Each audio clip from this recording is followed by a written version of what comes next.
Afonso ten un proxecto político-cultural moi definido.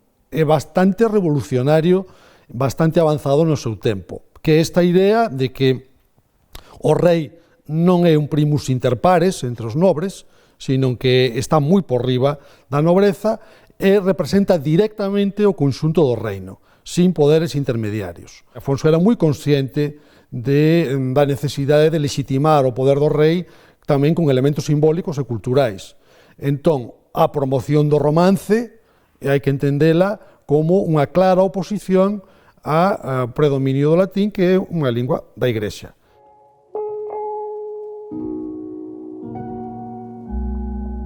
Afonso X móvese nun contexto plurilingüe, tanto no ámbito no campo das linguas faladas na propia Península Ibérica, nos seus reinos en concreto, nos seus dominios, como tamén no ámbito da cultura escrita na Europa occidental.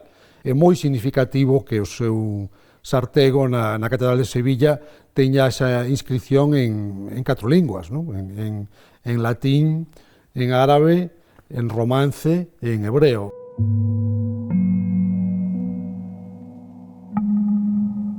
O conflito de Afonso co Cabido hai que entendelo en toda a traxectoria de conflitos na urbe de Santiago que veñen desde o século XII, as famosas rebelións contra Xelmírez, contra Dona Urraca, etc.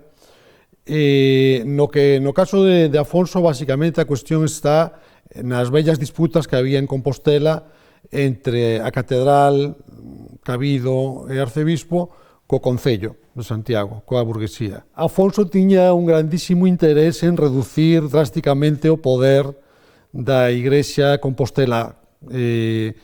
Entón, na medida en que a Igrexa Compostela, o Cabido e o Arcebispo se podían interpoñer nos seus proxectos e nos seus plans, el non tivo ningún reparo en oporse frontalmente, deixar a Igrexa de Santiago sin arcebispo durante décadas e obrigar incluso a membros do Cabido a exiliarse, e algúns deles, de feito, fóronse para Portugal. Se ten falado moito da relación de Afonso con Ourense, en concreto, co castelo de Maceda, caso suposta infancia en Galicia.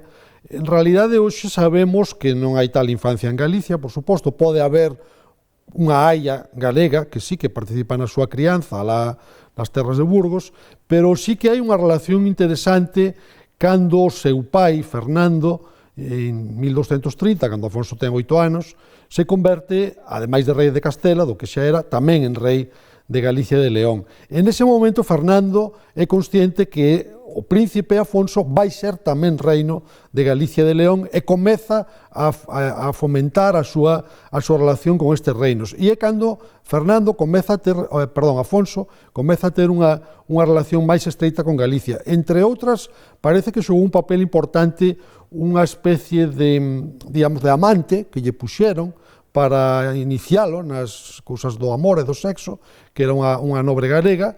Está o feito, que está perfectamente documentado, de que no infantado que lle concede Fernando, nas terras e dominios que lle concede para que el teña unhas rendas e para que aprenda a gobernar, está a moi importante vila de Ribadavia. De aí ven a conexión de Afonso con Ourense, con esas terras de Ribadavia, esas referencias que ten nas súas cantigas ao viño de Ourense, por exemplo. Probablemente tamén hai unha figura aí dun trovador pouco estudado, pouco coñecido, que Esteban Faián, que era de Ribadavia, e que foi señor de Ribadavia en nome de Afonso, sendo Afonso aínda príncipe. É dicir, que esa época, e sobre todo na década dos 40, é onde podemos ver que hai unha relación xa moi estreita de Afonso con Galicia, que é probable que teña que ver tamén co seu contacto máis estreito coa cultura trovadoresca que se estaba desenvolvendo aquí nese período.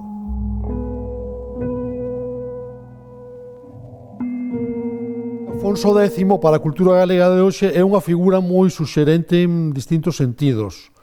Unha, porque nos obriga pouco a repensar a historia do conxunto español e do papel de Galicia dentro dese conxunto español, saír desa visión casteláncéntrica, empezar a vela como unha historia moito máis plural, deixar de pensar en Galicia como unha terra sempre periférica, porque hoxe a vemos como periférica, pero históricamente foi central, non xeográficamente, pero sí cultural e políticamente, a efectos de mellorar a autoestima, non? A autoestima do país e, sobre todo, a estima da lingua.